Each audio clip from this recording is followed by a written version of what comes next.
የሚያምኑትን ብቻ ከፈጠረ ደግሞ ነፃ ፈቃድ የለም። አያችሁ በቃ። ስለዚህ ሰው ነፃ ፈቃድ ሳይኖረው ቢፈጠር ይሻል ነበር እንደማለት ነው። ነፃ ፈቃድ የሌለው ፍጥረት ደግሞ ምኑ ደስ ይላል? ክብሩስ የት ላይ ነው? ስለዚህ እግዚአብሔር አምኖ ወደ ሕይወት አምኖ እግዚአብሔርን ተከትሎ ከእምነት ወጥቶ ደግሞ ወደ ሞት ሊሄድ የሚችል ፍጥረት መፍጠሩ ሰውን መውደዱ የሚያሳይ ነው። እዚህ ላይ ግን አንድ ነገር ደግሞ መናገር ያስፈልጋል። ባይዘወይ ካለመፈጠር እና ተፈጥሮ በሲኦል ከመኖር የትኛው ይሻላል? ይሄም ሌላ ጥያቄ እኮ ነው። ምንም ሳይፈጠር በቃ ህልውና ሳይኖረው የተፈጠረውስ ቢያንስ ማለት ነው መልካም የመስራት እድል ተሰጥቶት የዘላለም ሕይወት ተሰጥቶት አባከነ። ያልተፈጠረው እኮ ያ እድልም ያልተሰጠው ነው። ካለመፈጠር ተፈጥሮ ነፃ ፈቃድ ተሰጥቶት ያንን ተላልፎ ወደ ሲኦል የሄደ ሰው ያልተፈጠረው ይበልጠዋል፣ የሌለው ይበልጠዋል የሚለው ራሱ ሎጂካል ነው ወይ ማለት ነው። በእርግጥ ለይሁዳ የተነገረ አለ፣ በተለየ ሁኔታ ባይወለድ ይሻለው ነበር ተብሎ የተነገረለት አለ። ይሁዳ በጣም የይሁዳ ጉዳይ የተለየ ነገር ይመስለኛል። ግን ነን ቢንግ ምንም አለመፈጠር አለመኖር ህልውና የሌለው መሆን በራሱ እኮ የሚያስፈራ ነገር ነው። ስለዚህ ይሄ በጣም ስፔኩሌቲቭ ነው። አሁን የምነግራችሁ ነገር እኔ አስተምሮ አይደለም። አንድ ሰው ዝም ብሎ ቁጭ ብሎ ግን ሳይፈጠሩ ምንም በቃ ህልውና የሌለው ከመሆንና ተፈጥሮ ስቶ ሲሆን ምረጥ ይባል የትኛው ነው የሚመርጥ? አንድ ሰው አለመኖር ነው። እናንተ እንደዚያ ነው የምትመርጡ? እስኪ አሁን ራሳችሁን እዩ። እኔ ባልፈጠር በቃ ምንም ህልውና ባይታወቅ ይሻል ነበር ነው የምትሉት? እሱም ሌላ ጥያቄ ነው። በጣም ስፔኩሌቲቭ ጥያቄ ነው። የፍልስፍና ጥያቄ ነው። እንዲህ አይነት ዶክትሪን የለንም። በእርግጥ በአስተምሮ ደረጃ በፍልስፍና ከገፋ ነው። ግን አለመኖር በጣም የሚያስፈራ ነገር ነው። ኑሮ ለሚያየው ሰው አለመኖር፣ ተፈጥሮ ህልውና ኑሮት ማሰብ ለሚችል ሰው ሳይፈጠሩ መቅረት በጣም የሚያስፈራ ነገር ነው እና ያኛውንም ሳይድ ቀለል አታርጉት ብዬ ነው። አለመኖር ሳይፈጠሩ መቅረት ምናምን የሚለውም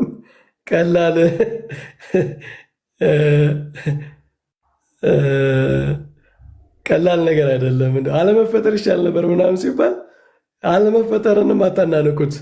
አሁኑነን ስናየው ህይወትን ስናቃት ህይወት በጣም ትልቅ ስጦታ ነው። እንደው ማባከኑ ቢያሳዝንም ሰው አባክኖት ወደ ሞት መሄዱ ቢያሳዝንም መፈጠር ህልውናን ማግኘት ግን ትልቅ ክብር ነውና እሱንም ብናየው፣ ግን በዋናነት ግን ነፃ ፈቃድ ክብር ነው። ሰው ክቡር የሚያሰኘው በነፃ ፈቃድ መፈጠር ነው። ነፃ ፈቃድ የሌለው ፍጥረት በቃ መልካም ብቻ የሚሰራ ፍጥረት ብቻ እንፍጠር ማለት እንደ ኮምፒውተር የታዘዘውን ነገር ብቻ ነው የሚሰራው። እንደዚህ አይነት ሮቦቲክ የሆነ መልካሙን ብቻ መስራት የሚችል አይነት ፍጥረትን በሆን ብሎ ማሰብ በራሱ ለሰው አይምሮ እንዴት እንደሚስማማ አላውቅም። ይኸው ክብራችን ነው። በቃ በነፃ ፈቃድ መፈጠራችን ክብራችን ነው። ክብሩ ግን ሁልጊዜ ኮንሲኩዌንስ አለው። እሱን መቀበል አለብን። ቀሲስ የበለጠ የጨምሩበት። የቅኔ ተማሪ ፈላስፋ ነው ይባላል ቀሲስ። አይ እውነት ለመናገር ይህ እንኳ የሁሉም ክርስቲያን ብዙ ሰው እኮ ይጠይቃል ይሄንን። እኔ በጣም ቃለ ሕይወት ያሰማልን መምህር በጣም ቆንጆ አድርገውን የመለሱ ብዙም የምጨምረው ነገር የለኝም። ግን እንደዚህ ያሉ ጥያቄዎችን እኛም መመለስ የማንችላቸው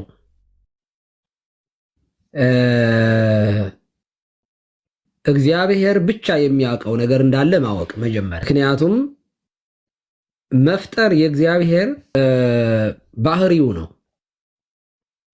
ግብሩ ነው እና ማንም ለምን ይህን አደረክ የሚለው የለም።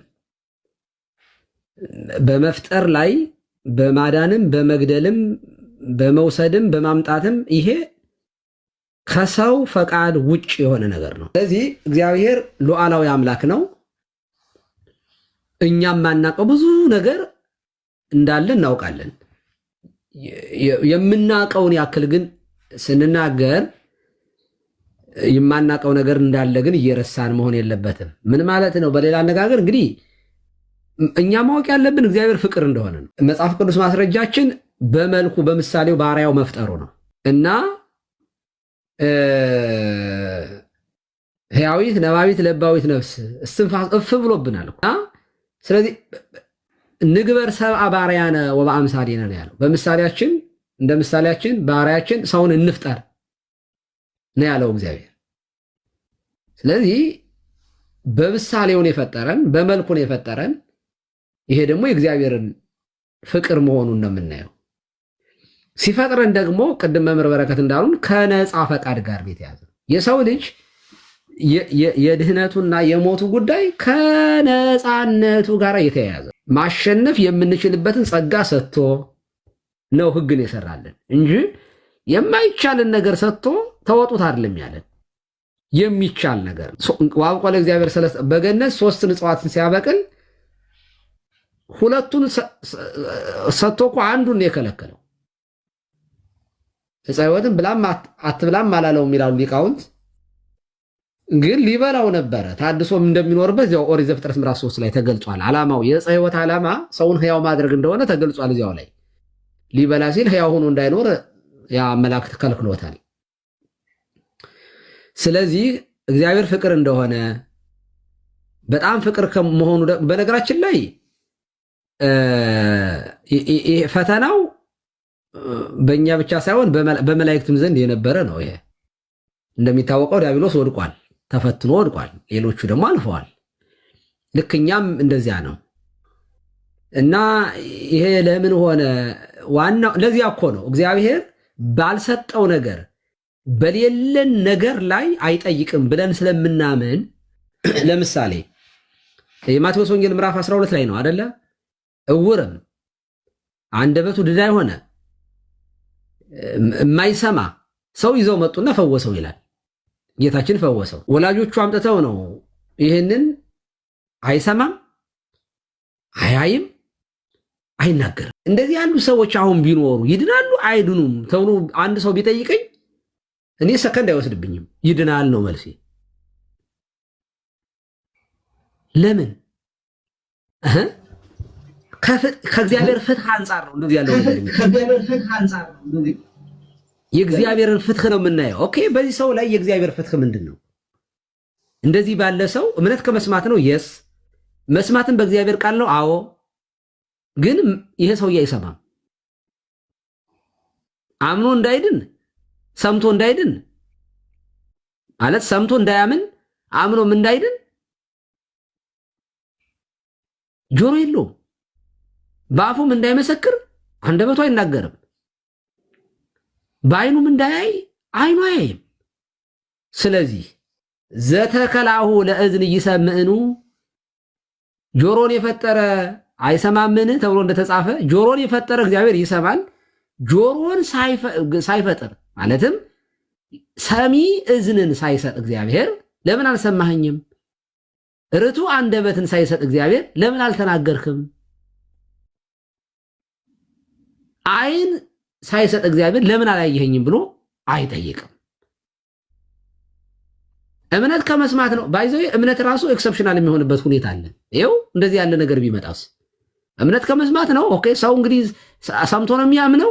አዎ፣ ታዲያ ግን እንደዚህ ያለው ሰውስ በቃ እምነት ከመስማት የማይሆንበት ሰው አለ ማለት ነው።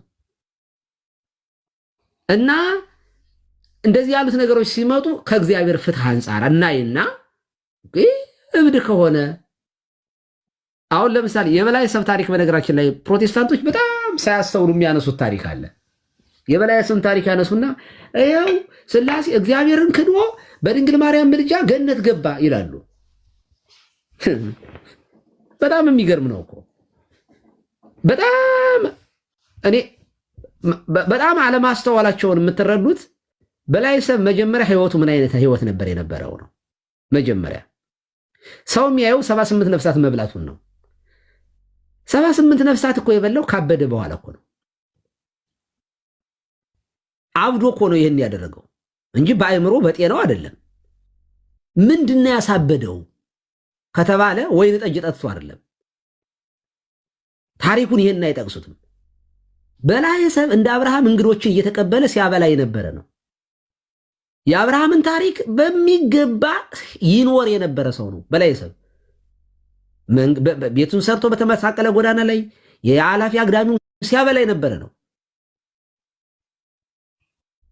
እንዲህ ያለ ክርስቲያን የነበረ ነው እና ሰይጣን መጥቶ ስላሴ ነኝ አለ።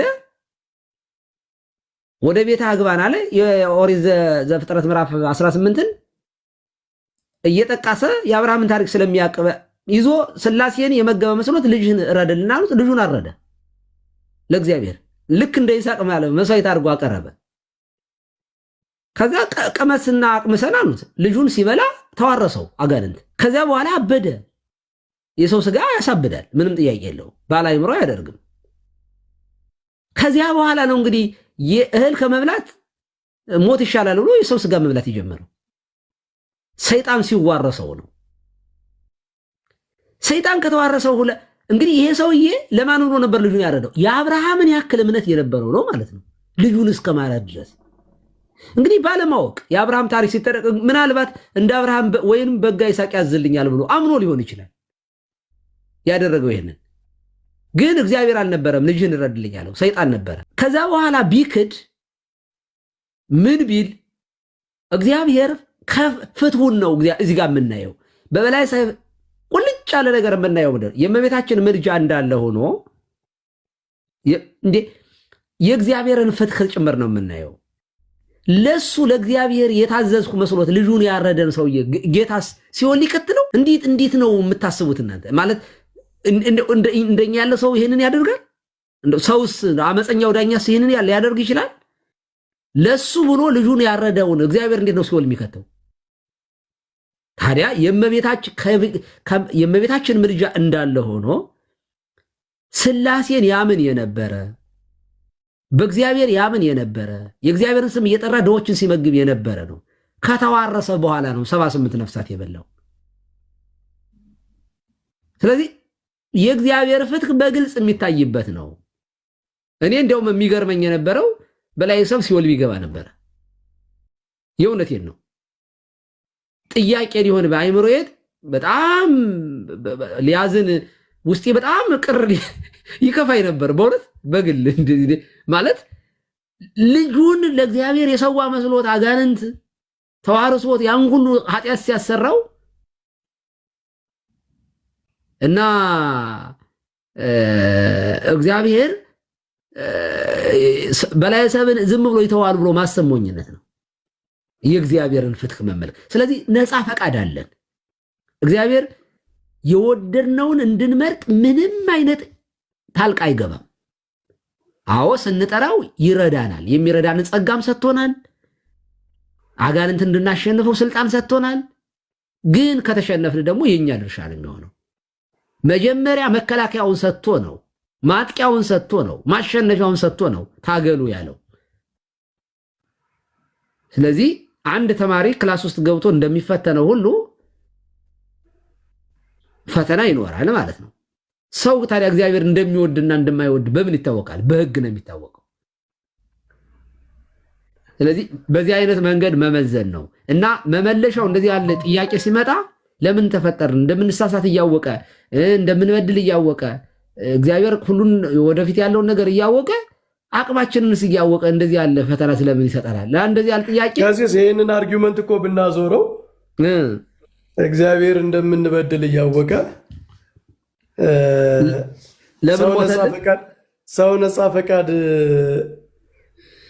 ከተሰጠው ከሰው መካከል የተወሰነው ሊበድል እንደሚችል የተወሰነው ወደ ሞት ሊሄድ እንደሚችል እያወቀ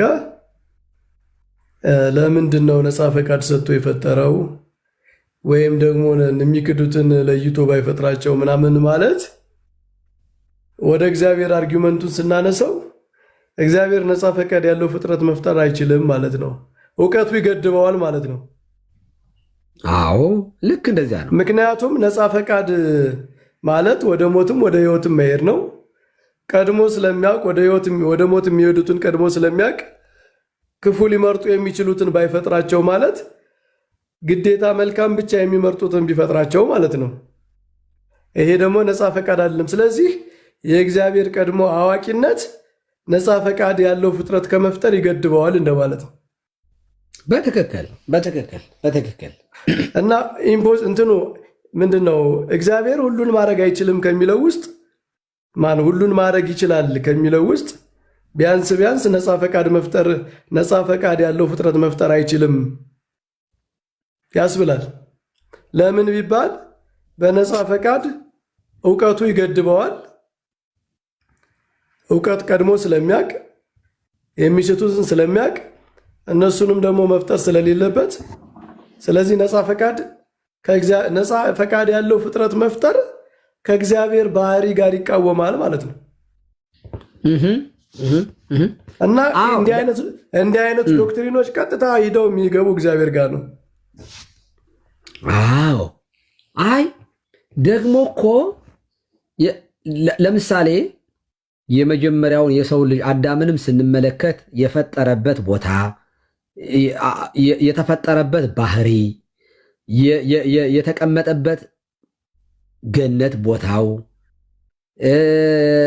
የለበሰው ጸጋ፣ ልብሱ፣ ክብሩ፣ ሹመቱ፣ ጸጋው ብዙ ነው እና የሰው ልጅ እንዲህ እንዲፈረድበት እንዲሞት እንደሚሞት እያወቀ ለምን ጨከነበት አይነት ጥያቄ ከተነሳ ቶሎ ብዬ እኔ የምጠይቀው ኦኬ፣ ታዲያ በሰው ሞት ምክንያት እርሱ ሞቶ ሊያድነው እንደሚችልም እኮ እግዚአብሔር ያውቃል። መከራ መቀበል ልጁ በመስቀል ላይ እንዲሰቀል ይሄንን በፍቅር ካየነው በጭካኔ ልናየው ነው አይደለም።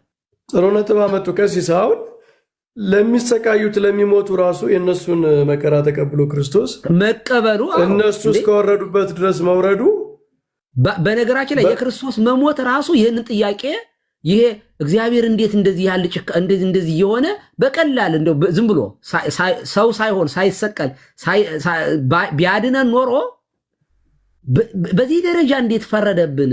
እሱ በጣቱ ሊነካው የማይችለውን ልንል እንችል ነበር። ይህን መመለስ የማይችሉት ሊሚትድ አቶንመንት የሚያምኑት ናቸው። ምክንያቱም ሲኦል ለወረዱት ለሚሞቱት ኃጢአት ሰርተው ለሚጠፉት ክርስቶስ አልሞተም ከተባለ እነሱ ጋር መከራቸውን አልተቀበለም። እንዲያውም ማለት በጣም ለሞት የተፈጠሩ ሰዎች አሉ። ራሱ ለስቃይ ቀሲስ መሞታቸው እነሱ ወደ ሲኦል መሄዳቸው ራሱ ለእግዚአብሔር ክብር ነው ይላሉ። በእነሱ እዚያ ውስጥ መሆን ደስ ሊሰኝ በቃ ክብሩ ነው፣ የእግዚአብሔር ፈታይነቱ ጀስቲሱ የሚታይበት ነው ይላል። በጣም የሚያመኝ ትምህርት ስለሆነ አያንሱት እዚህ ጋር ይተውኝ። እኛ ክርስቶስ ለሁሉም ሙተዋል። በስጋ ወደ መቃብር በነፍስ ወደ ሲኦል ሂዶ ሁሉንም የሰው ልጅ ሁሉ የሚገቡበትን ቦታ ሁሉ ሂዶ እስከዚያ ድረስ ወርዶ ዋጅቶናል ስንል ለኃጢአተኞች ነው የመጣው አለ እኮ። በቃ እሱ እኮ ጨረሰው እኮ ከቀራጮች ጋር። ለምን እንደዚህ ከኃጢአተኞች ባለመድኃኒት የሚሸጡ እኮ በሽተኞች ናቸው። እኔ የመጣሁት ለበሽተኞች ነው አለ። ለኃጥአን እንጂ ጻድቃንን ወደ ንስሐ ልጠራ አልመጣሁም፣ ኃጥአንን ወደ ንስሐ እንጂ አለ እና ይሄ በካልቪኒስት ራሱ እንዳሳየን ይሄንን ይመልስልናል። በካልቪኒዝም አስተምሮ ቀሲስ ክርስቶስ ያልሞተላቸው ሰዎች ግን ቢያንጎራጉሩም አይፈረድባቸውም። ያው በሲኦል ውስጥ ባንጎራጉር ምን ጥቅም አለው እንጂ። እኔ እኮ የእነሱ ትምህርት እኮ ይዘገንናል በመድኃኒዓለም። እኔ እኮ ለምንም ደግሞ አንዴ ድኛለሁ ይሉና መልሰው ደግሞ እንደዚህ ያለ ትምህርት ከነሱ ትምህርት የኦሪገን ትምህርት ይሻለኛል። ወይንም ዩኒቨርሳል ሳልቬሽንን የሚቀበሉ ሰዎች እኮ የእግዚአብሔርን ፍቅር ፍትሁን እንትን ይሉና ይታውትና ሙሉ በሙሉ ጸጋው ላይ ብቻ ተንጠልጥለው ወይንም ምሕረቱን ብቻ በመመልከት እንዴት ሰው ለዘላለም እንዲሁ ተሰቃይቶ ሊኖር ይችላል? አይ እግዚአብሔር ለዚህ ያለ ባህሪ የለውም። ስለዚህ በመጨረሻው እንደዚያ ብሎ አለ እና እኔ ግን ይገርመኛል ቀሲስ ይሄን አይነት በጣም አስከፊ ትምህርት ከጎናቸው አድርገው ታምረ ማርያምና ገድለ አቡነ ተክለ ሃይማኖት ላይ ሲረባረቡ ያውም እኮ ድነታችንን በማንመሰረትባቸው ትምህርቶች ማለት ነው። ሊታረሙ ስህተት ቢሆን ሊታረም የሚችል እና ከጅምሩ በነገራችን ላይ ሰሞኑን የተፈጸመው ነገር በጣም ትልቅ ነገር ነው። እኔ ለኒያ ለዚህ ለደብረ ሊባኖሱ ሊቅ እኔ በጣም እንደው በግሌ ትልቅ ምስጋና አለኝ። በጣም ትልቅ ለወደፊቱ ትልቅ ትምህርት የሚሆን ነው። እንደ ግለሰቦች ዝም ብለው የሆነ መጽሐፍ ሊያሳትሙ እንደማይመጡ ተስፋ እናደርጋለን። ትክክል አይደለም። አንዳንድ ነገሮች በጣም ደፈር ብለን መናገር ያለብን ነገሮች እንዳሉ ይሰማኛል እኔ። ምክንያቱም ከመጀመሪያው ቤተክርስቲያን እንደዚህ ያለ እንትን የላትም፣ አትታገስም። የስህተት ነገሮች ካሉ ታርማለች። ከመጀመሪያም የሚታረሙ አይደሉም፣ አይሳሳቴ ናቸው አላለችም። ኦኬ ካላለች ደግሞ ስህተቶች የሆኑ ነገሮች ሲኖሩ በጣም እኔ እንደ ሞር የቅበተ እምነት ከቤት ነው መጀመሪያ ያለበት። እንደዛማ ከሆነ እኮ የማይሳሳቱ ናቸው ቢባል እኮ ከአስራው መጽሐፍት ነው መቆጠር የነበረባቸው አይደል? አዎ አስራው መጽሐፍት ናቸው። እስትንፋሰ እግዚአብሔር ናቸው። ምንም አይነት ሕጸጽ አልባ ናቸው ትል ነበር። ይሄ ትራዲሽን የለም በቤተክርስቲያን ውስጥ። ገድላት፣ ድርሳናት ስህተት ሊኖር ይችላል፣ ይታረማሉ። ሌላው ቀርቶ ቀኖና መጽሐፍት እንኳ ቀኖናት ማለት መጽሐፍት ሳይሆን ቀኖና የቀኖና ልክ እንደ የሥርዓት መጽሐፍቶች እኮ እንደ ፍትሐ ነገሥት ያሉትም እኮ እርማት የተደረገበት ሁኔታ ተፈጥሯል። እንደዚህ ያሉት ነገር ቀኖና ልክ እንደሚሻሻለው ሁሉ ቀኖና ይሻሻላል። እንደሚሻሻለው ሁሉ እንደዚህ ያሉ መጽሐፍቶች ስህተት ሲኖርባቸው ይታረማሉ። ይሄ በጣም የቆየ ትራዲሽን ነው በነገራችን ላይ በቤተክርስቲያን።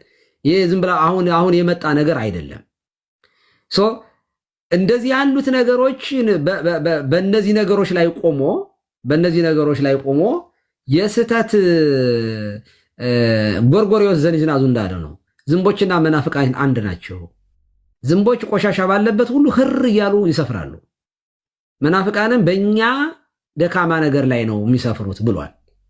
ስለዚህ የእኛ ደካማ ጎን የፕሮቴስታንቶች ዶግማ ነው። የጴንጤቆስጣል ፒላር የሚባለው የእኛ ስህተት ነው፣ ወይንም በእኛ በኩል ስህተት የሚመስሉች ነገሮች ናቸው ማለት ነው። የቀሲስ ዲበኩሉ መደናቀፍ አንድ የፕሮቴስታንት የጴንጤቆስጣል ዶግማ ነው። በቃ እልልታ ነው፣ ያቀልጣል። ይሄው እሱ ተሳስቷል፣ ስለዚህ ኦርቶዶክስ ስህተት ናት ይላሉ። አስቡ፣ እዩ ጮፋ ተሳስቷል ስለ እናንተ ስትሉ አይ ግለሰብ ነው ይላሉ። ዮናታን አክሊሉ ጌታችን ከስጋው ስጋ ከነፍሷ ነፍስ አነሳም ብሏል ሲባሉ ባዮሎጂካሊ ሄዶ እንደው በባዮሎጂ እንኳን የሚሆን ነገር አለ ሲባሉ አሁንም አይ እሱ ግለሰብ ነው ይላሉ። ስለዚህ በእኛ ቤተክርስቲያንም በግለሰብ ትምህርት ላይ ተመስርቶ ዶግማ አይመሰረትም። የእምነት መመስረቻዎቻችንም አይደሉም። ስህተት ካላቸው ሊታረሙ ይችላሉ። ሊታረም የሚችል ከሆነ ኦልሬዲ እዚያ ላይ መከራከር የለብንም። ሊታረም የሚችል ነገር የማይታረመው ነገር ላይ የተለያየንበት ነገር ላይ ነው ማውራት ያለብን ማለት ነው። እሱ ደግሞ ዶግማችን ነው። የተለያየንበትም እዚያ ላይ ስለሆነ እንጂ እኔን አሁን አምጥተህ አንድ ቀን አንብቤው የማላውቀውን ግዴታዬ ስላልሆነ አንብቤው የማላውቀውን አምጥተህ ይሄ ስላላችሁ ኦርቶዶክስ ተሳስታለች ካልከኝ እየጠየቅ ያለው በማያገባ እየገባ ነው ማለት ነው። በማይመለከተ ነገር ላይ ነው የሚሆነው። እና እንደዚህ ያሉ ጥያቄዎች እግዚአብሔር ሰውን ለምን ፈጠረ እንደምንወርቅ እያወቀ የሚለው የእግዚአብሔርን ፍቅር ማየት የእግዚአብሔርን ምሕረት ማየት እንዲህ ካለው ጸዋግ አይምሮና አስተሳሰብ ይፈውሳል ብዬ አምናለሁኝ። ምን አስጨነቀን? እኛ እርሱን እየመሰልን ከሄድን የእግዚአብሔር ደግሞ የሚደግፈን ከሆነ በነፃ ፈቃዳችን ገብቶ በግድ ሲኦል ትገባታለህ የሚል አምላክ የለም። እንደተባለው እንደ ካልቪኒስቶች ለመኮነንም አስቀድሞ እግዚአብሔር የወሰናቸው ሰዎች አሉ። ደግሞ ልጁ የሞተላቸው አስቀድሞ የመረጣቸው ደግሞ አሉ። እነዚህ ሰዎች ምንም ቢያደርጉ አይኮነኑም። እነዚያኞች ደግሞ ምንም መልካም ቢያደርጉ አይድኑም። እንደዚህ ያለ ዊርድ የሆነ ትምህርት የለንም። በነፃ ፈቃድ ላይ የተመሰረተ ፍርድ በራስ ላይ ሆኖ እንደየስራው እከፍለዋለሁ ነው ያለን እንጂ እኔ በወሰንኳት ላይ አታልፋትም፣ በዚያው ባደረኳት ታደርጋታለህ፣ ምን ታመጣለህ የሚል አምላክ የለንም ነው። እግዚአብሔር ይስጥልኝ። ይሰማል ቀሲስ ኔ ኔትወርክ ተቋርጦ ይሰማል። ወርደው ነበረ በነገራችን ላይ ወርጄ ነበር። ስልክ ተደውለው እና ካውንተር አርጊመንትንም እዩ ደግሞ እንዲህ አይነት ጥያቄ ሲጠየቅ ፖዘቲቭ አንሰሩም ብቻ ሳይሆን እግዚአብሔር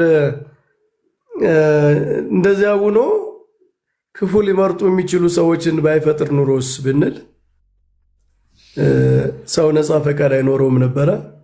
ምክንያቱም ክፉም ደግም ሊያስመርጥ የማይችል ፈቃድ ከሆነ ነፃ ፈቃድ አይደለም። ሪሊ ዝም ብሎ ይመስላል እንጂ እውነት ነፃ ፈቃድ አለ የሚባለው ሰው መልካምም ክፉም የመምረጥ መብት ሲኖረው ነው።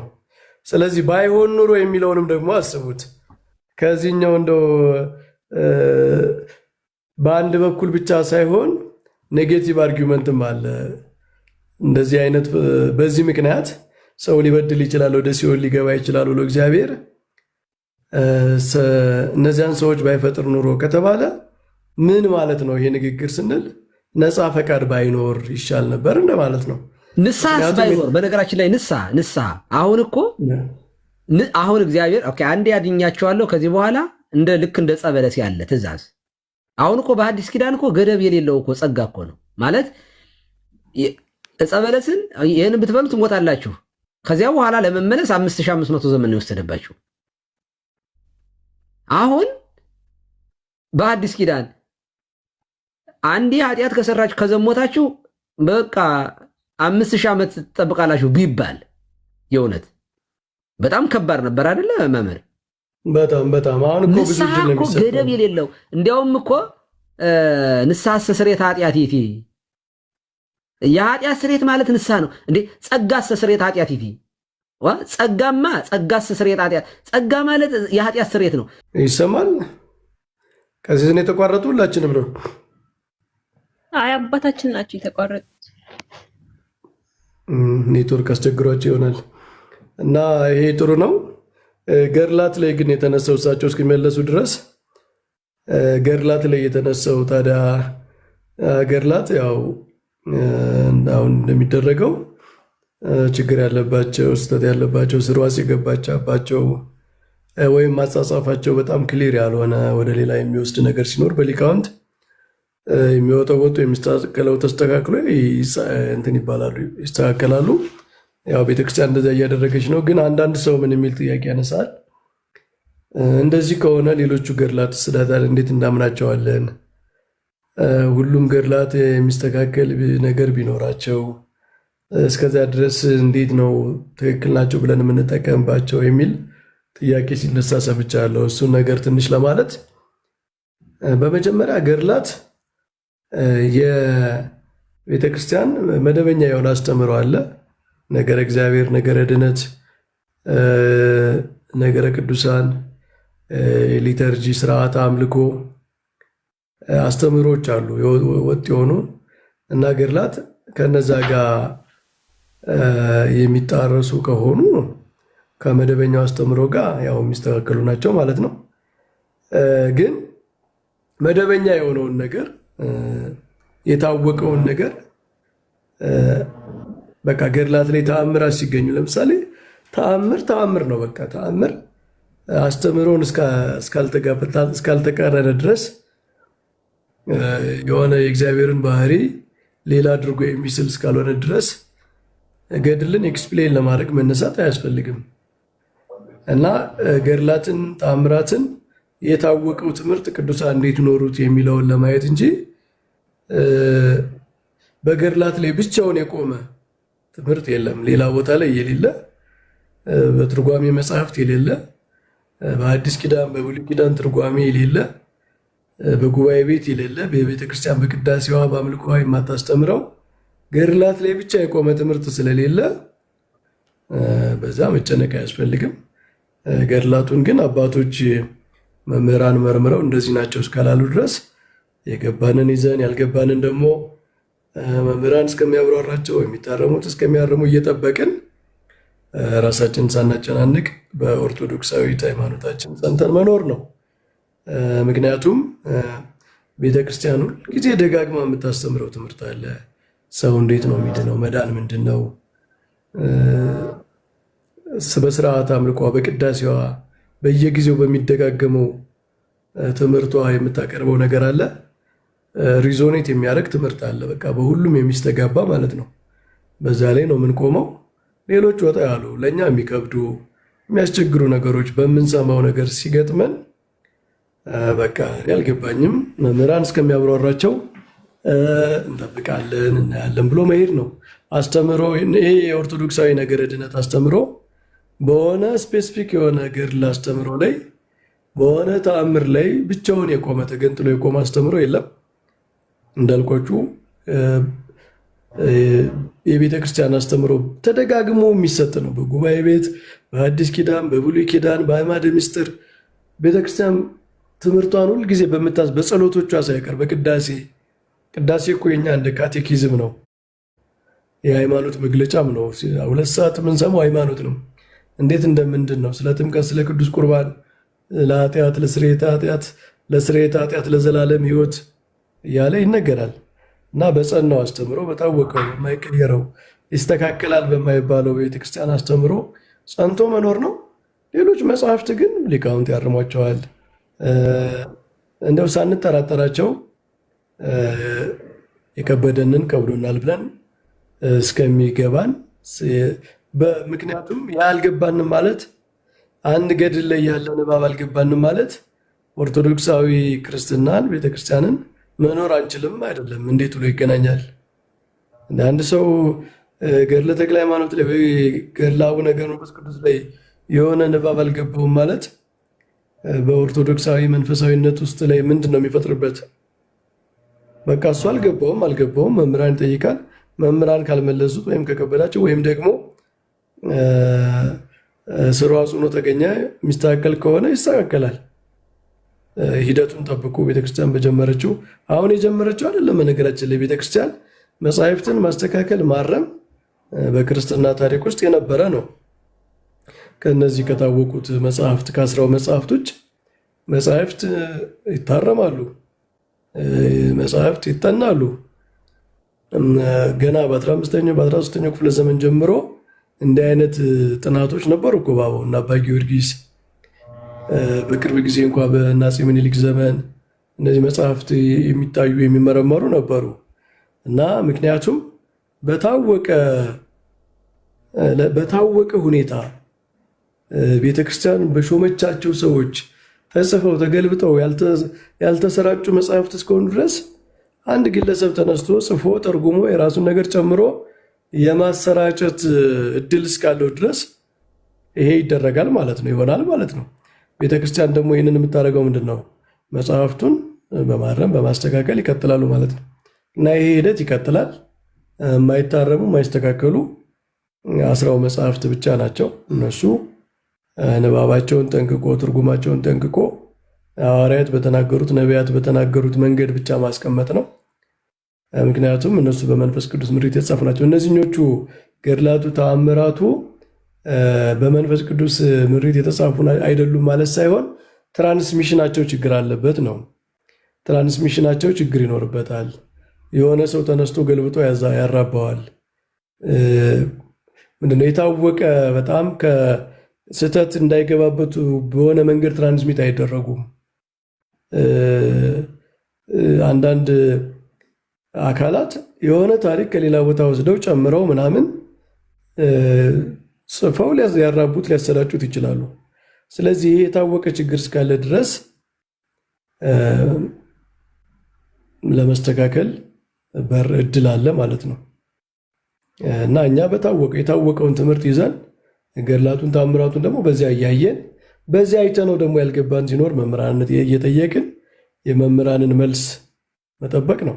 የመምህራን መልስ ማብራራት ሊሆን ይችላል። የመምህራን መልስ ይሄ በጣም ከፍ ያሉ ሊቃውንት እንዲያዩት የሊቃውንት ጉባኤ እንዲቀርብ ሊሆን ይችላል።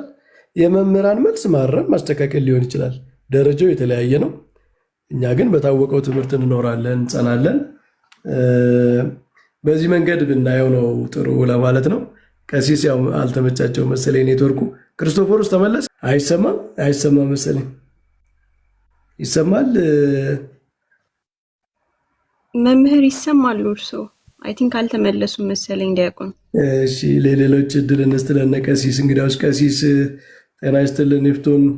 ሀሳብ ካሉ ያላቸው እሳቸው ሚስጡ። እሺ እንደምን አላችሁ ሁላችሁ መምህራን፣ ሊቃውንተ ቤተክርስቲያን፣ ዲያቆናት፣ እህቶች፣ ወንድሞች የክርስቶስ ጸጋና ሰላም ይብዛላችሁ። ምናልባት እኔ አንዳንዴ በተለይ የመናፍቃኑን ወይም የጴንጤዎችን የመጽሐፍ ቅዱስ አረዳድ ሳይ እውነት ለመናገር ይገርመኛል። እንዴት አድርገው እንደሚረዱት በጣም ይገርማል። በተለይ ደግሞ ከዚህ ከገድላትና ድርሳናት ላይ በተገናኘ ብዙ ነገሮች አሉ። ግን እነሱ እንዴት አድርገው እንደሚረዱት በጣም የሚገርም ነገር አለና አሁን ገድላትን ቅዱሳን ገድላትን ስናይ ለምሳሌ ሐዋርያው ቅዱስ ጳውሎስን ስናይ ሃይማኖቴን ጠብቄያለሁ ብሎ ሁለተኛ ጢሞቴዎስ ላይ መጻፈልን ማለት ነው። የሱን ሐዋርያው ቅዱስ ጳውሎስ መቼ ተሰዋ? የሰዋው ማን ነው? ድምፁ የህፃናት ድምፅ ጥሩ አይደለም መሰለኝ በቲክቶክ አይደል? እንዳያዘጋበት። እሺ ይቅርታ። እና እንደዚህ አይነት ነገር አጠቃሎ የሚነግረን ገድል የሚለውን እነሱ ደግሞ እንደ ወደ ገደል እየገቡበት ነው መሰለኝ። እና ብቻ አረዳዳቸው በጣም ይገርማል። እውነት ለመናገር በራሳቸው ቁንጽል የሆነ አስተሳሰብ እንትን እያሉ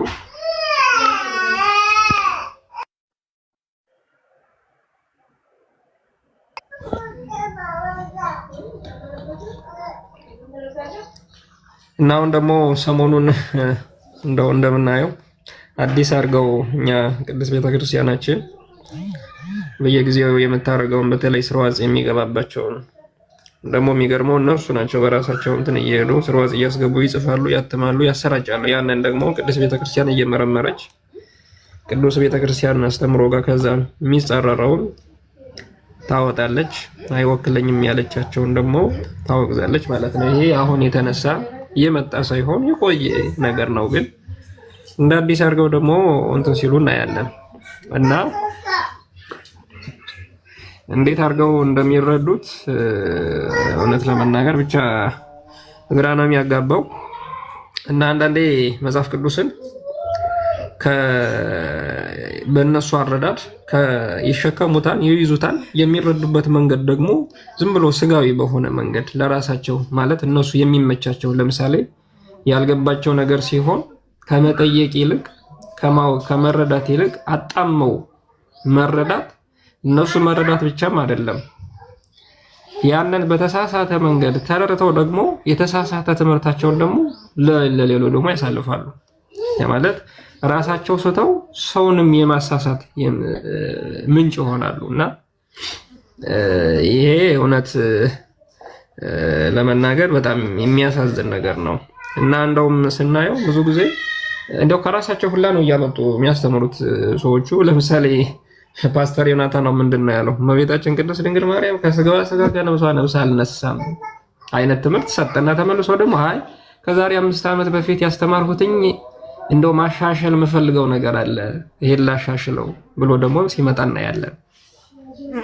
ያ ማለት መጽሐፍ ቅዱሳዊ ሳይሆን እንትናቸው ከአረዳዳቸው ከመጽሐፍ ቅዱስ ኤገነስት ነው የሚረዱት፣ ኤገነስት የሆነ እና ግን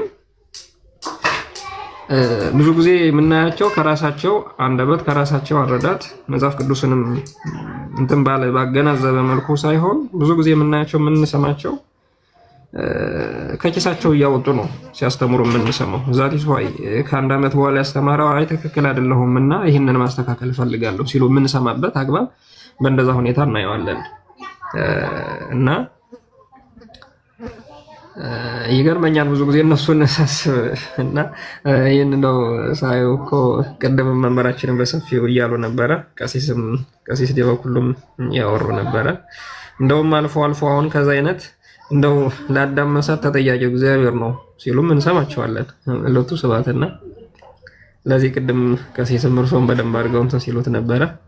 እኔ ያው ግን እንደው ልቦና እንዲሰጣቸው እንጸልይላቸዋለን። እውነት ለመናገር ክርስቶስ አይንተ ልቦናቸውን እንዲያበራላቸው እንጸልያለን፣ ማስተዋሉን እንዲሰጣቸው። በተለይ ደግሞ አሁን ባለንበት ጊዜ በተለይ ለቅዱሳን ለሰማዕታት ለጻድቃን ያላቸው ጥላቸው ደግሞ በጣም የሚገርም ነው። በነገራችን ላይ በጣም የሚገርማል፣ ይደንቃል። መጽሐፍ ቅዱስ ደግሞ የሚነገረን ያን አይደለም። እንግዲህ አብርሃምን ምንድነው ያለው?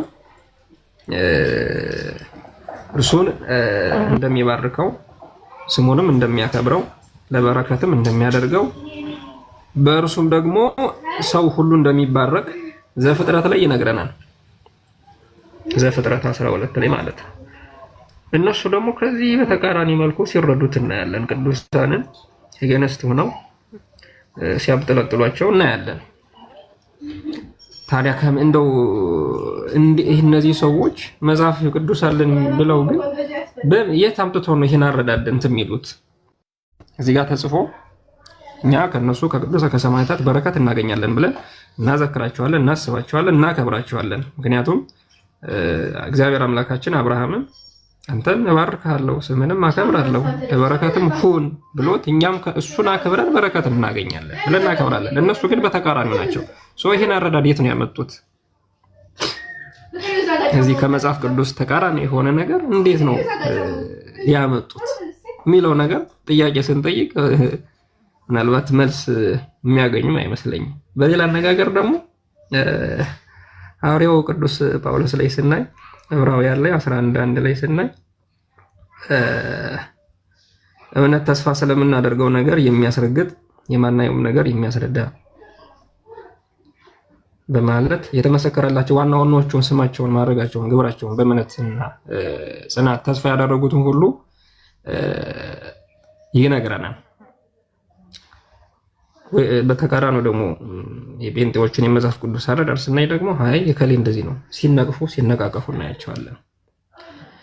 መጽሐፍ ቅዱስ በግልጽ ተቀምጦላቸው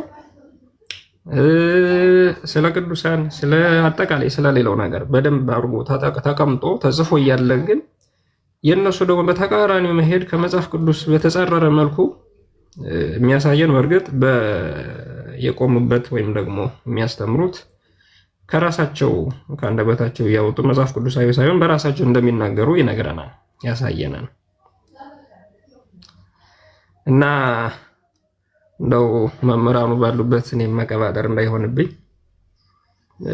በአጠቃላይ ግን ያሳዝኑኛል። እውነት ለመናገር በጣም ነው የሚያሳዝኑኝ። እንግዲህ ሊቃውንቱ አሉ ከእናንተ በላይ እንደው እንትን ማለት ነው የሚሆንብኝ። ይቅርታና ክብር ያድልልኝ። አመሰግናለሁ። ክርስቶፎሮስ መምህር በረከት። አይ ጥሩ ሀሳብ ነው። ቀሲስ ቃለ ሕይወት ያሰማልን። ያው እንግዲህ ስለ ገድላት ስለምናምን የሚባለው ነገር እንደው ገድላት ትክክል ባይሆኑ ከገድላትም አልፎ የኛ አስተምሮ ትክክል ባይሆን የእነሱን አስተምሮ ጀስቲፋይ አያደርግም። በነገራችን ላይ ስህተታቸውን ጀስቲፋይ አያደርግም። በአስተምሮ በራሱ ነው የሚመዘነውና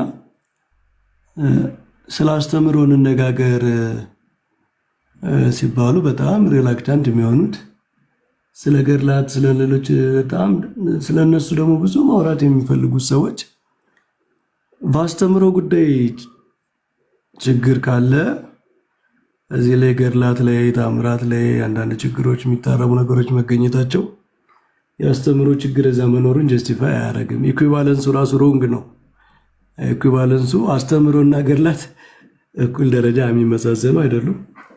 አስተምሮ ነው። በቃ ቤተክርስቲያን ብትጠየቅ ሰው እንዴት ነው የሚድነው? እግዚአብሔር ማን ነው? አንድነት፣ ሶስትነት፣ ዓለም እንዴት ዳነ የሚለውን ነገር የምትመልስበት አስተምሮና የሆነ ጎን ላይ የሆነ መጽሐፍ ላይ የተገኘ የሆነ ታሪክ ጎን ለጎን ትከሻ ለትከሻ ተገናኝቶ አንዱ ጀስቲፋይ አያደርግም። እና በአስተምሮ ላይ እናተኩር ስንል ገድላቱንም ለማየት ራሱ ስለሚጠቅም ነው። በምን መስፈሪያ ነው የሚሰፈሩት? ማን ነው ትክክል ነው አይደለም ለማለት ራሱ በምን መስፈሪያ ተደርጎ ነው አንድ ነገር እኮ እንትን ምንድነው ካኖን ያስፈልገዋል። መለኪያ ትምህርት መለኪያ አለው። እርዝመት በሜትር እንደሚለካ፣ ክብደት በኪሎ እንደሚለካ አስተምሮ የሆነ መለኪያ ያስፈልገዋል። ምን ማለት ነው? ሌሎች መጽሐፍት ማለት የገድላት ታምራት ይህን ትክክል ነው አይደለም ለማለት እንኳን መለኪያ ያስፈልጋል። በምን ተመዝነው በምን ተለክተው ነው የሚለው መመለስ አለበት እና ይህን የሚለካ በአስተምሮ ነው። በመጽሐፍ ቅዱስ ምናምን የምትልች ያው እንትን አለች ማሞኛ ነች። መጽሐፍ ቅዱስን ራሱ በመጽሐፍ ቅዱስ ተለክቶ የራሳቸው ማስተምሮ አንድ አይነት አይደለም። መጽሐፍ ቅዱስ በራሱ ፐርሰን አይደለም። እኔ እንዲህ ነው ለካ እንዲህ ነው ብሎ የሚናገር አይደለም። ሰዎች ነው የሚተረጉሙት መጽሐፍ ቅዱስን፣ ሰዎች ነው የሚረዱት። ስለዚህ በመጽሐፍ ቅዱስ ማለት እኔ መጽሐፍ ቅዱስን በተረዳውበት ማለት ነው። መጀመሪያ መጽሐፍ ቅዱስን በእኔ መረዳት ልረዳው፣ ከዚያ በኋላ በዚያ መረዳት መሰረት ደግሞ ሌሎቹን መጽሐፍት እናያቸው የሚል ነው እና አስተምሮ ላይ ነው ዋናው ጉዳይ ያለ የሚለውን ነገር ልታሰምሩበት ነው። እንደው የዛሬውን ጉዳይ ለመጠቅለል እስቲ የኛ ብቻ ማውርተን ከምንሄድ የመጽሐፍ ቅዱስ አረዳድ የፕሮቴስታንት የመጽሐፍ ቅዱስ አረዳድ ስህተት አለበት ብለን የተነሳ ነው። አንድ ርዕስ ልምረጥ እኔና ከፕሮቴስታንቶች መካከል መግባት የምትፈልጉ ሰዎች ግቡ። ስለ ጀስቲፊኬሽን እንነጋገር እስኪ። የፕሮቴስታንት የጀስቲፊኬሽን አስተምሮ ጀስቲፊኬሽን የሆነ ሞመንት ላይ የሚፈጸም ነው የሚል እና ባይ ፌዝ አሉን ነው የሚል አስተምሮ አለ። በእርሱ ጉዳይ እስኪ ግቡ። የመጽሐፍ ቅዱስ አረዳዳችሁንም በዚያው እናየው። አንድ ቁጥር ጻፉና እንነጋገር። ፕሮቴስታንቶች መምህራንም ካላችሁ አስተማሪዎችም ካላችሁ ግቡ። ጀስቲፊኬሽን ባይ ፌዝ አለውን የሚለው ትክክለኛ የመጽሐፍ ቅዱስ አረዳድ ነው አይደለም? ጀስቲፊኬሽን አት ኤ ሞመንት የሚለው በሞመንት የሚፈጸም ነገር ነው የሚለው የመጽሐፍ ቅዱስ ትክክለኛ አረዳድ ነው አይደለም የሚለውን እናያለን። አንድ ቁጥር ጻፉ። እስከዚያ ድረስ ሌሎች ሀሳብ ጥያቄ ያላችሁ ካላችሁ ይቻላል። ክርስቶፎሮስም ተመልሰ ከሆነ መግባት ይችላል።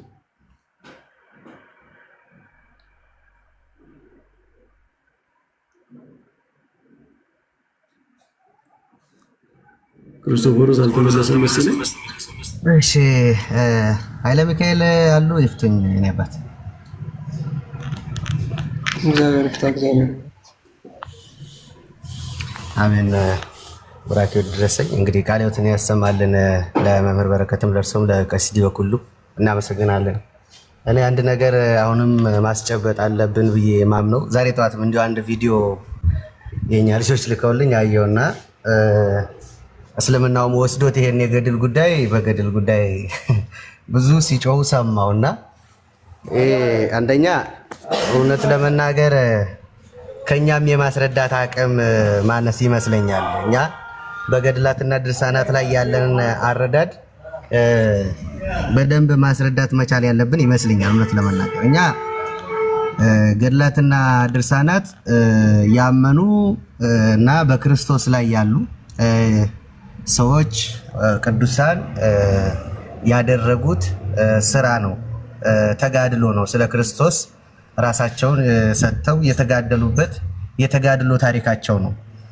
ያ መጽሐፉ ደግሞ አሁን ላለነው በክርስትና ሕይወታችን ላይ በጣም ጥቅም ስላለው እውነት ለመናገር ከተጋድሏቸውን በረከት ስለምናገኝ እና ፈተና ቢመጣብን እንዴት ማለፍ እንዳለብን ክርስትና በምን ውስጥ እንደሚያልፍ ስለ ክርስቶስ ምን ያክል መከራ መቀበል እንዳለብን የምንማርባቸው ናቸው። በአጠቃላይ እነዚህ ገድላትና ድርሳናት ስለ ክርስትና ህይወትን የምንማርባቸው ስለ ክርስትና መኖርን የምንማርባቸው ናቸው እንጂ የሃይማኖት መመስረቻዎችም አይደሉም፣ ዶግማዎችም አይደሉም። ስለዚህ ይህ ማለት በሌላ አማርኛ እኛ ፕሮቴስታንቱንም ይሁን ሙስሊሙ ለኛ አህዛብ ነው፣ አንድ ናቸው። ለኛ ምንም የሚለያዩት ነገር የለም፣ ያልዳኑ ናቸው።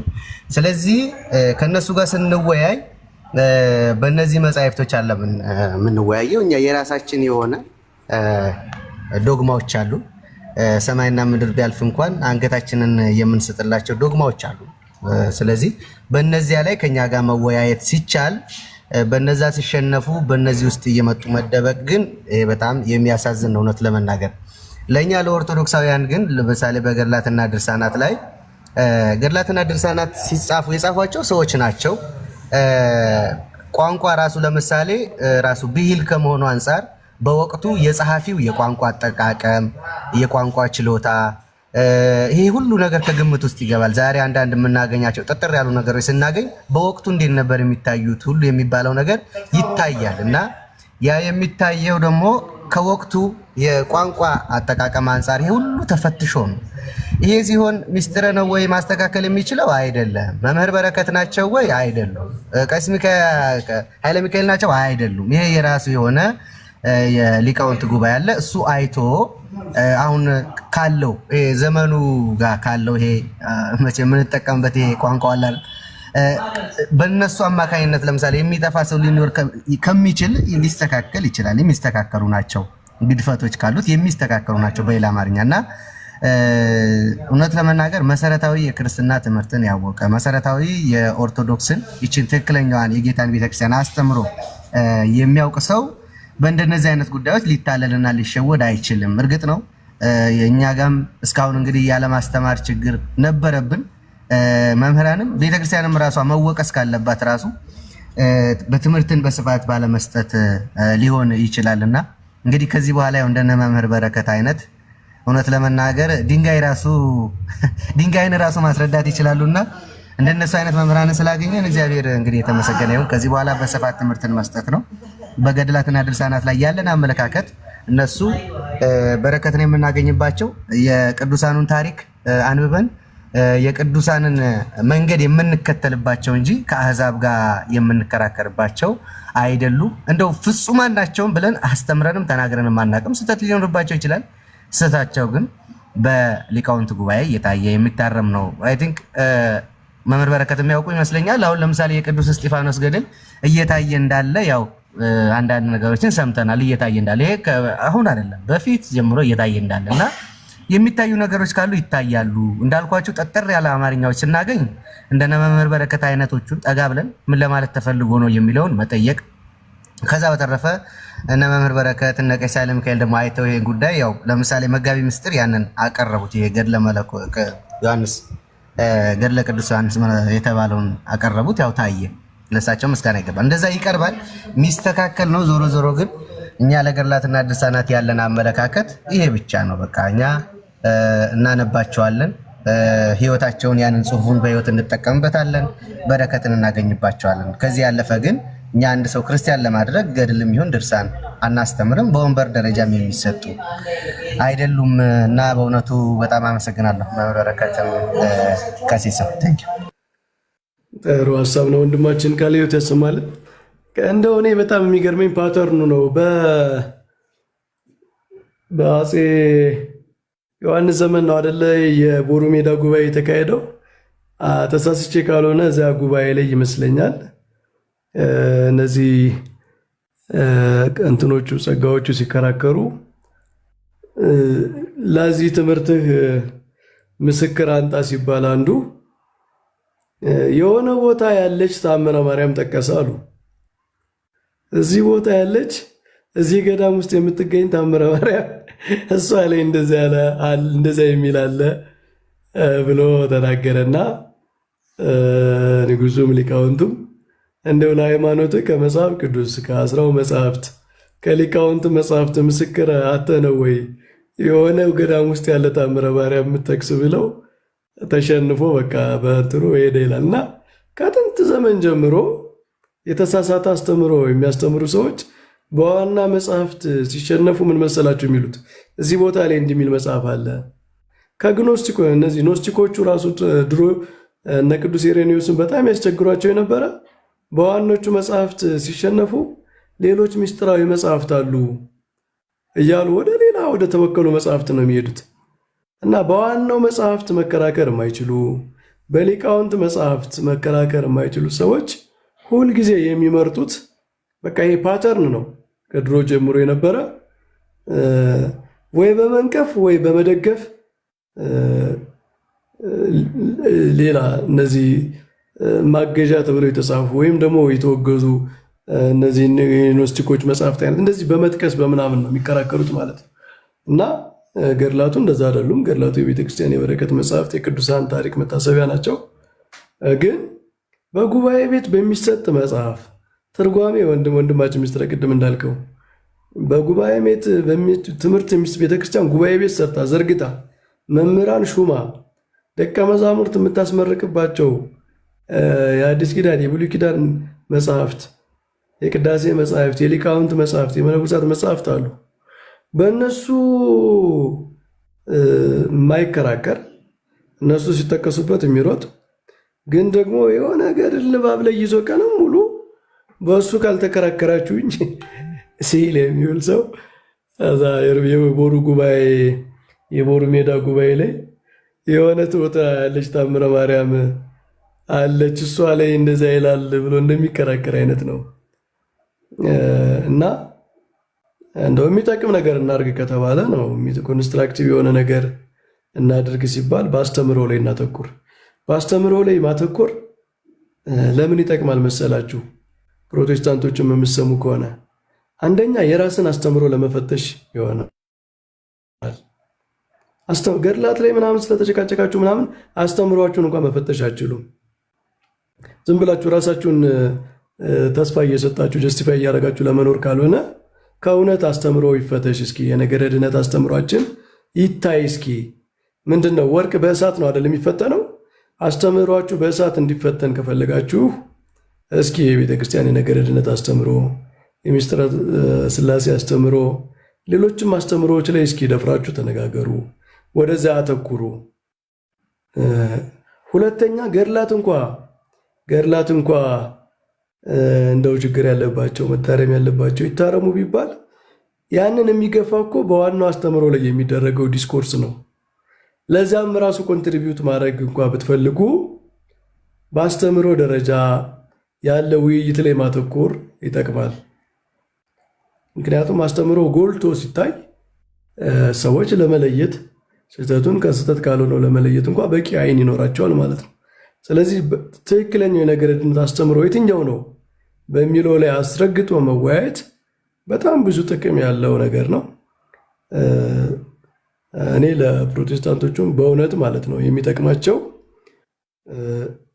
እነዚህ ሶላዎቹ የመጽሐፍ ቅዱስ ትርጓሜዎች በዚህ ጉዳይ ራስን ሪፋይን ለማድረግ የሚጠቅሙ ውይይቶች አሉ። ራስን ለማየት የሚበጁ ማለት ነው። እዚያ ላይ ብታተኩሩ ጥሩ ነው። ግን ብዙዎቹ እንደዛ እንዳታረጉ ይገድቧቸዋል። ምክንያቱም እዛ ላይ ስለሚፈሩ የሚመጣ ነገር ስላለ መጽሐፍ ቅዱሳዊ ያልሆነ የሰዎች ጣምረ ሎጂካል የሆኑ ዝም ብሎ ይሄ የሰዎች ፍልስፍና አይነት ትምህርቶች ብዙ ስላሉ መጽሐፍ ቅዱስ በጣም ሪዲዩስ ተደርጎ ወደሆኑ ብቻዎች ብቻ ወርዶ ስለተቀመጠ ያንን ለመከላከል ነው ብዙ ጊዜ ገድላት ላይ ምናምን የሚሄዱት ማለት ነው። እናንተ ሕሊና ያላችሁ በእውነት እውነትን ለመረዳት የምትፈልጉ ፕሮቴስታንቶች እንዳላችሁ እናውቃለን። አስተምህሮ ላይ እናንተ ብታተኩሩ ጥሩ ነው። ምክንያቱም ገድላቱ ምንም ችግር ያለባቸው ገድላት ፕሮቴስታንቶች እነዚህ አፖሎጂስቶቹ ጮሁ አልጮሁ መስተካከላቸው አይቀርም። ቤተክርስቲያን ውስጥ ስህተት ለረዥም ዘመን አይኖርም። ስህተት ነገራችን ላይ ቤተክርስቲያን ውስጥ ስህተት ያላቸው መጽሐፍት ምናምን ተጠግተው ለትንሽ ጊዜ ሊቆዩ ይችላሉ። ግን ቤተክርስቲያን ቅድስት የሆነች ስለሆነች ስህተት የሆኑ ነገሮች ይወጣሉ፣ ወዲያው ነው የሚወጡት። እንደዚህ ይገፋሉ። የቤተክርስቲያን የእውነት መንፈስ ይገፋቸዋል እና እነሱ ጊዜያቸውን ጠብቀው የሚወጡ ነገሮች ካሉ ይወጣሉ። ማለት ለዚህ ስርዋጽ የገቡ ቅድም እንዳልናቸው አሁን በቀደም እንደተደረገው አይነት እንዲህ ያለ ነገሮች ሲኖሩ ይሄ ይሆናል። ከዛ ውጭ ግን የሚያድነው አስተምሮ ነው። ምንም ስለ ገድላት ሰው ሲጮህ ቢውል ሊሚትድ አቶንመንትን ጀስቲፋይ ሊያደርግ አይችልም። ክርስቶስ ለተወሰኑ ሰዎች ነው የሞተ የሚለውን አስተምሮ 1000 ስህተት ገድላት ላይ ቢገኝ ይህንን ትክክል ሊያደርገው አይችልም። ቅዱስ ቁርባን መታሰቢያ ነው፣ እውነተኛ የክርስቶስ ሥጋና ደም አይደለም የሚለውን ትምህርት ምንም 1000 ስህተት ገድላት ላይ ቢገኝ ይህንን ጀስቲፋይ ሊያደርገው አይችልም። ጥምቀት ለስርየተ ኃጢአት አይደለም የሚለውን ሊያደርገው አይችልም። ፔናል ሳብስቲቲዩሽንን አብ በመስቀል ላይ ልጁን በመስቀል ላይ እየቀጣ ነበረ የሚለውን አስተምሮ ምንም 1000 ስህተት ገድላት ላይ ቢገኝ ጀስቲፋይ ሊያደርገው አይችልም። ቅዱስ ጳውሎስ ላይ የተሰሩት 16ኛው ክፍለ ዘመን ላይ ሮሜ፣ ገላትያ እነዚህ መልእክታት ላይ የተሰሩ ስህተቶች የተሳሳቱ ትርጉሞች የዛሬ 100 እና 200 ዓመት የተጻፉ ገድላት ላይ የተገኙ ስህተቶች ጀስቲፋይ ሊያደርጓቸው አይችሉም። ምንድነው ሎጂኩ የሚሆነው? የእኛ ስህተት እኛም ስህተት ካለብን እናንተም አለባችሁ ካልሆነ በቀር እኛም እንሳሳት እናንተም ተሳሳቱ፣ ሁላችንም በስህተት እኩል ነን የሚል ሎጂክ ለመስራት ካልሆነ ገድላት ላይ የሆነ ነገር ተገኘ ማለት አስተምሮ ላይ ያለን ችግር ጀስቲፋይ ያደርጋል ማለት አይደለም እና ወደ እሱ ማተኮር ይገባል የሚል ሀሳብ ነው ያለኝ። ቅድም አንድ እንትን አቅርቤ ነበር፣ እስካሁን የጻፈ ሰው የለም። ጀስቲፊኬሽን ባይ ፌዝ አሎን ከአምስቱ ሶላዎች አንዱ ነው። መወያየት የምትፈልጉ ሰዎች መምሬ ይቅርታ ያድርጉልኝ፣ ነካ አድርገውት እንዲያልፉ ነው። እየነዳው ነው፣ ድምፅ ከረበሻቸው ይቅርታ። ግን እስኪ እንደው ፎር ኤግዛምፕል አሁን ለምሳሌ የኛ ቤተክርስቲያን አሁን እነሱ የሚያነሷቸውን ነገሮች አየቻቸውን በልና ለዘመኑ በሚመጥን አማርኛ ወይም ምንድነው አረመቻቸው፣ ወይም ለዘመኑ ሐሳቡን ለዘመኑ በሚመጥን አማርኛ ገለጸችውና አረመችው እንበል። ከዛ በኋላ ፕሮቴስታንቶች በምንድን ነው ላይፍ የሚገቡት? መምሪ እስኪ ነካ ያርጉት። ይሄንን እንኳን ፕሮቴስታንቶቹ ተሐድሶቹ ራሱኛ ኦርቶዶክስ ተሐድሶች ነን የሚሉት ሰዎች እኮ እነሱ እዛ ላይ ጥያቄ የሚያነሱበት ነገር ባይኖር ወደ ኦርቶዶክስ መመለስ አይችሉም። ምክንያቱም ላተንትሊ ፕሮቴስታንት ናቸው። በአስተምሮ ደረጃ ራሱ ፕሮቴስታንት ናቸው። በሚስጥረ ክህነት፣ በሚስጥረ ቁርባን፣ በሚስጥረ ጥምቀት ኦርቶዶክሳውያን በምናምንበት መንገድ አያምኑም። በቅዱሳን ምልጃ ኮሚኒየን ኦፍ ሴንትስ አያምኑም። ይህን ሁሉ ስለማያምኑ እነሱ አየር ላይ ነው የሚሆኑት። እንኳን ፕሮቴስታንቶቹ ተሐድሶቹ ራሱ መሀል ላይ ነው የሚቀመጡት ማለት ነው። እንግዲህ እነዚህ ነገሮች ባይኖሩ በአስተምሮ ጉዳይ ላይ እንወያያለን። እሱ ደግሞ ያው ውጤቱ ያው ይታወቃል። በጣም ዲዛስተር ነው የሚሆነው። እንደው በጣም ቢገርመኝ እኮ ነው መምሪ፣ በጣም እኮ በአስተምሮማ ተሸንፈው አይደል እዚህ የገቡት። እኛ ፕሮቴስታንቶች በፊትና የምናውቃቸው መጽሐፍ ቅዱስ ይዘው በመጽሐፍ ቅዱስ የሚከራከሩ ነበሩ። አሁን መጽሐፍ ቅዱስን ሳይሆን ገድላትን ነው የምንፈልገው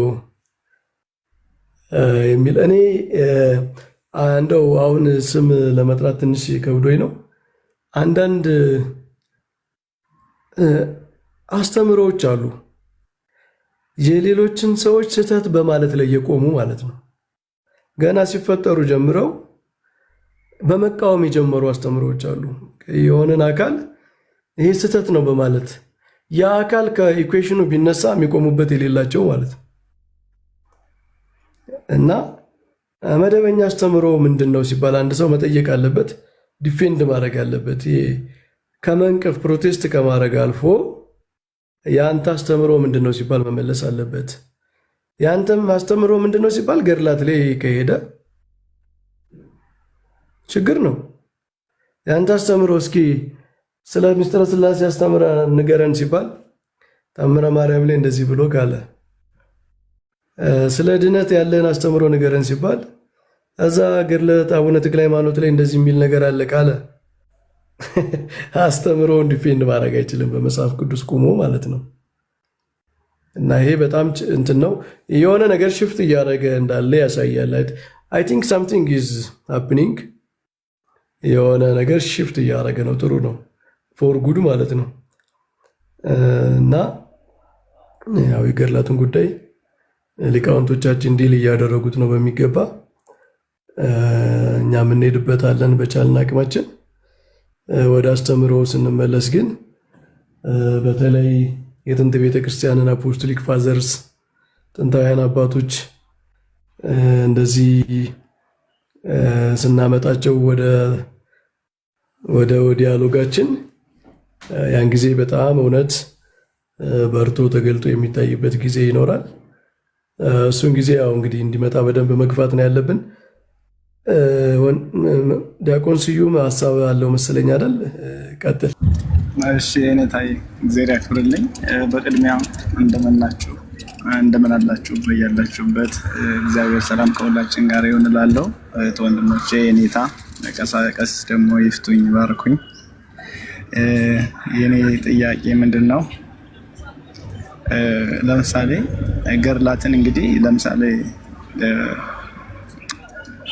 የቅዱስ ሚካኤልን ታምር ለምሳሌ ሊቀ ጳጳስ ዴማቴዎስ ነው የደረሰው ካልን ግን የሆነ ከራሳቸው ተነሳሽነት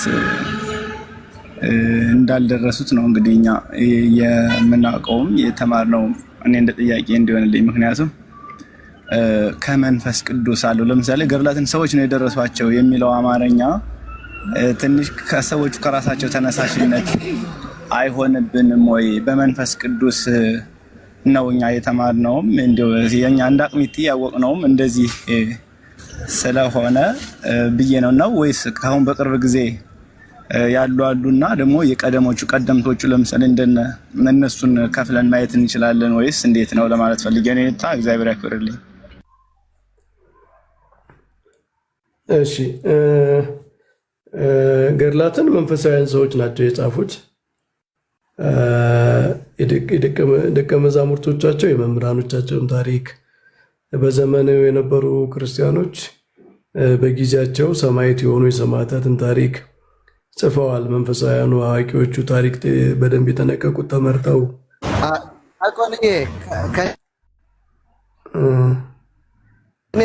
ለእኔ ነው ለመምህር ነው። አይ ቲንክ ቀጥል ሚስትረሽ ለአንተ መሰለኝ ነገር እየጠየቁኝ ነው መሰለኝ። ለመምህር ከሆነ ለመምህር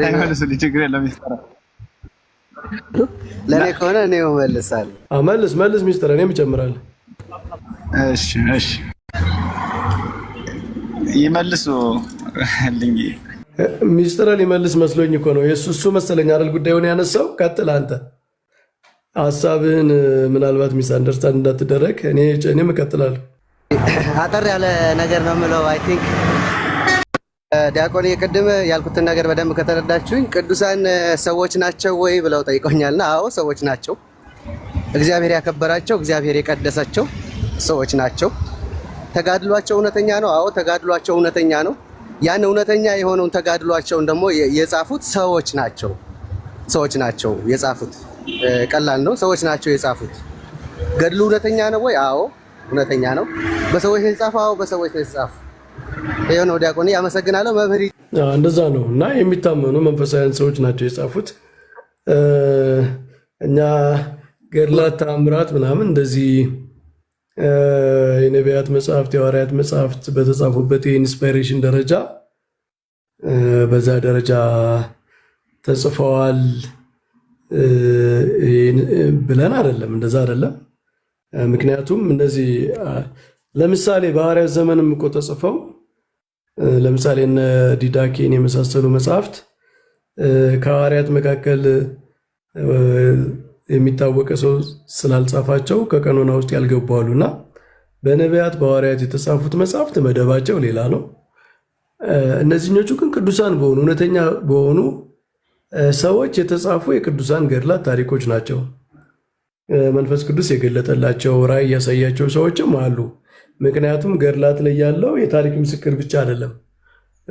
አንዳንዴ ራእይ የሚያስፈልገው ነገር በሞቱ በኋላ የሆነውን ነገር ሁሉ እንደዚህ የሚያሳዩ ነገሮች አሉ እና የመንፈስ ቅዱስ እርዳታ የመንፈስ ቅዱስ ኃይል በሚጽፉት ሰዎች ውስጥ እንዳለ እናምናለን። ስዩሜ ማለት የሰው ዝም ብሎ የእውቀት እንትን ብቻ ነው የሚል መልእክት ከሆነ እንደዛ ለማለት አይደለም። ሰዎች ናቸው እንጂ ሰዎች በመንፈስ ቅዱስ ታግዘው ነው የተጻፉት። ግን አንድ ገድል ሲጻፍ ከአስራው መጽሐፍት ከብሉይና ከአዲስ መጽሐፍት ደረጃ ባለው በዛ ደረጃ መድበን አይደለም። ምክንያቱም የዚያ ትርጓሜ ነው እንጂ አዲስ መገለጥ ስለማይጨምር ማለት ነው። ገድላት ላይ የሚጨመር በአዲስ ምንድነው በነቢያት በሐዋርያት ትምህርት የሌለ አዲስ መገለጽ ስለሌለ ያንኑ ማብራራት ስለሆነ ማለት ነው። በቅዱሳን ሕይወት ነው የሚብራራው። አዲስ ኪዳን ብሉይ ኪዳን ግን የብሉይና የአዲስ ኪዳን መገለጥ የሰፈረባቸው የተቀመጠባቸው ስለሆኑ ከዛ በኋላ የተጻፉ መጽሐፍት የሊቃውንት መጽሐፍት ገድላትም ተአምራትም ብናያቸው ያንን ማብራራት ነው እና አዲስ ሪቬሌሽን አይደሉም። የተለየ መገለጥ ናቸው አንልም፣ ግን እንዳልነው ደግሞ ራእያት ሚስጥራት ይኖራሉ በውስጥ በመንፈስ ቅዱስ የሚገለጡ ማለት ነው። እና እኛ መጀመሪያ የጻፏቸውን አባቶች እናምናለን።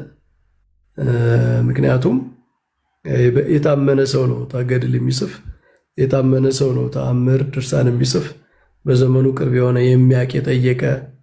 አሁን ችግሩ ምን መሰለ? ትራንስሚሽኑ ነው። እንዴት ነው ሲስተላለፉት የነበረው?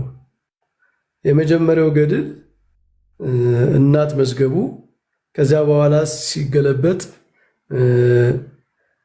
ኖርማል የሆኑ ስህተቶች አሉ። ነገራችን ላይ የመጽሐፍ ቅዱስ ቅጂዎች ላይ እንኳን የሚገኙ ስህተቶች አሉ። አሁን የግሪክ ማኒስክሪፕቶች ብታዩ በሺዎች የሚቆጠሩ ጥንታውያን ማኒስክሪፕቶች አሉ እና ፊደላቸው ምናምን ሊሳሳት ይችላል። ግን ስህተታቸው ወደ ዶክትሪን ስህተት የሚወስድ አይደለም እንጂ ምክንያቱም ሰው ሲጽፍ ይሳሳታል። ፊደል ሊያጎል ይችላል። አንድ መስመር ሊዘል ይችላል አይደል? አንዳንዴ ስትጽፉ መስመሩን ልዘሉሉ ትችላላችሁ።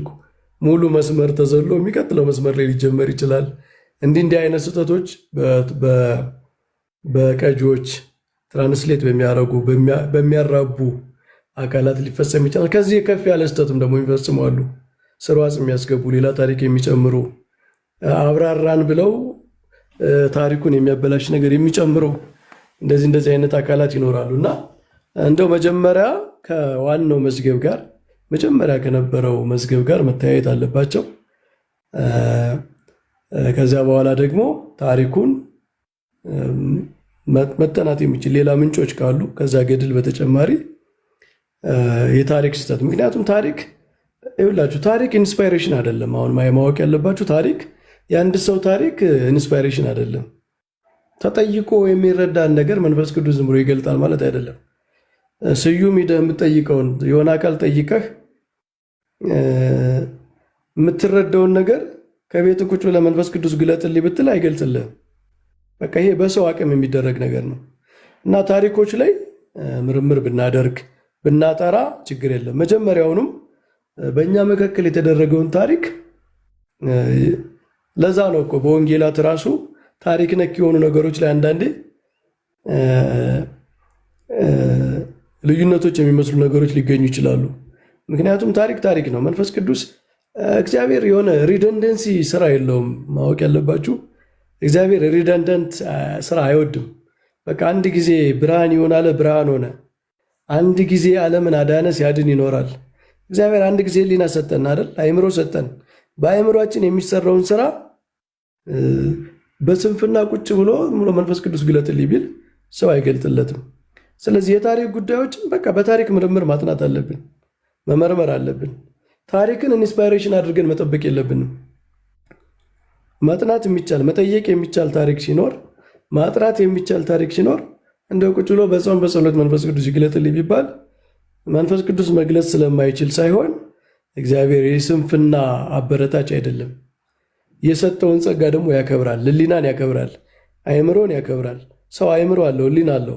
መስራት ይችላል፣ ማጥናት ይችላል፣ መመርመር ይችላል። ያንን ማድረግ የሚችል ለዛ እኮ ነው በቅዱሳት መጻሕፍት ስለ ስነ ፍጥረት በጣም ብዙ ሰፊ ነገር ያልተነገረው። ለምን ይመስላቸዋል? አሁን በሳይንስ የምናያቸው ብዙ ሚስጥራት አሉ አይደል? በጥናት የሚገኙ እነዚያ ሁሉ በቅዱሳት መጽሐፍት ሰፍረው ለምንድን ያላገኘናቸው? እግዚአብሔር አንድ ጊዜ አእምሮ ሰጥቶናል። አእምሮችን መጠቀም አለብን። አእምሮ ከሰጠን በኋላ እንደገና ደግሞ በኢንስፓይሬሽን በሬቬሌሽን ደግሞ አይሰጠንም። ስለዚህ በሰው ጥናት የሚደረጉ ነገሮች መጀመሪያ የጻፈው ሰው ታሪክ በደንብ ካላጠና ስህተት ሊኖር ይችላል ማለት ነው። ማጥናት ሲገባው ታሪኩን መመርመር ሲገባው ዝም ብሎ ጽፎ ከሆነ ታሪኩን ሳያጠና አሁን በመንፈስ ቅዱስ ምናምን ማመካኘት አይቻልም። በቃ እሱ መስራት የነበረበትን ስራ አልሰራም ማለት ነው። ቤተ ክርስቲያንም በየዘመኑ ያንን መስራት አለባት። ሊቃውንት ታሪክን መመርመር አለባቸው እና ታሪክ ነክ የሆኑ ጉዳዮች በሰው አቅም የሚደረጉ ነገሮችን በተሰጠን አእምሮ በተሰጠን ኃይል ሰው በመሆናችን ማድረግ በምንችላቸው ነገሮች ልናረግ የሚገባውን ስራ መንፈስ ቅዱስ ካልገለጠልን መንፈስ ቅዱስ